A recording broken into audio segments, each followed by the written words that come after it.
it has this incredible impact on almost every dimension of your life. Go to Google News and type in meditation study. You'll see thousands upon thousands of results, everything from improving skin to improving eyesight to improving your performance on intelligence tests to improving your heart health. And nobody truly understands why it works, but we know it does work. 80% of the good ideas that I have in the business come from Theta. That's incredible, right? 80% of your ideas are coming when you're accessing these states. That is what I want more people to understand. The big thing to understand is that in Western civilization, we are trained to exist in what you could call a monophasic state of awareness, right? Which means we think of consciousness as primarily existing in the beta or the waking state. So you and I are conscious right now, and we are existing in one particular level of consciousness. But if you look at indigenous cultures, people in indigenous cultures, they operate in multiple levels of consciousness. For example, I spent some time with a tribe called the Achua in the Amazon rainforest. In the Achua, they have this weird ritual. At 4 a.m., the families get up and they come together around a campfire and they drink tea at 4 a.m. and they discuss their dreams. See, the Achua believe and they communicate with tribes across the rainforest through their dreams. They believe that the dream world is as real as our physical world right now. Now that is tapping into a different state of consciousness. Now whether that's true or not doesn't matter. The point is, they believe that there are multiple or polyphasic states of consciousness. So meditation actually gets you to go away from a single state and tap into altered states. And there's a powerful thing that's happening. As people are studying meditation, as people are studying mindfulness, what scientists are discovering is that it has this incredible impact on almost every dimension of your life. I remember seeing you speak on stage at AFES, and correct me if I'm wrong, but you mentioned something called thinkification, right? Thinkitation, yeah. Thinkitation, right? And tell us what you're doing when you thinkitate. So for me, I use a very basic meditation practice, which is something I want to get back to. With yours is what you tell people to do, but I do box breathing. I found that doing 4 equal sides does not work for me. It makes me feel out of breath. So I've just adjusted it to suit what's pleasurable for me. It takes me into an alpha wave state. If I'm stressed, maybe it takes me 20 minutes to get there. If I'm already relaxed, maybe it takes me 3 or 4 minutes. Once I'm in an alpha wave state, which is typically classified as being calm and creative, which is exactly how I feel. I feel wide awake, I feel really sharp. I'm breathing. I do breathe in through my nose, out through my mouth. I get into that alpha wave state where I feel like ideas either from my subconscious or just normally disconnected regions of my brain begin cross-talking. Right. So I get very creative solutions to a problem that maybe the night before completely eluded me. The reason I call it thinkitation is in meditation, you're not supposed to grab onto your thoughts, which I actually found frustrating, and so it was causing me a problem in meditation.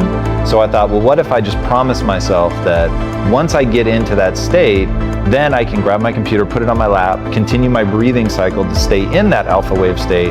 But if an idea comes that's interesting, I will grab. I don't think of it as grabbing it, to be honest. I think about it as riding a wave. And so I'll ride it, really follow it, see where it goes, take notes, write it down, try to get back on the wave or catch a different one. And probably 80% of the good ideas that I have in the business come from Theta. That's incredible, right? 80% of your ideas are coming when you're accessing these states. Now that's what I'm talking about. You're accessing an altered state of consciousness. Now, scientists can measure that. If we hooked up Tom's brain to an EEG machine, what they would see is that you're probably going to see an increase in alpha waves and an increase in theta waves. What science is finding is that alpha waves, which is what emerges from your brain when you are relaxed, right? Is very soothing, it's very relaxing. And if you continue relaxing more, you get into what is sometimes called waking theta. Theta is the state your brain is in every night just before you fall asleep. When you fall asleep, you go into a deeper state called delta. But here's the unique thing. When you're at theta, ideas flow. In fact, there's this legendary story of Thomas Edison where, and maybe you've heard this, he would practice this napping technique where he would hold a metal ball in his hand and there'll be a metal tray below his desk. And he'd sit in his chair like this and drift off to sleep. And just as he goes into sleep, his hand would drop, the ball would clang on the tray, waking him up, and he'd have his ideas. Now, what was he doing?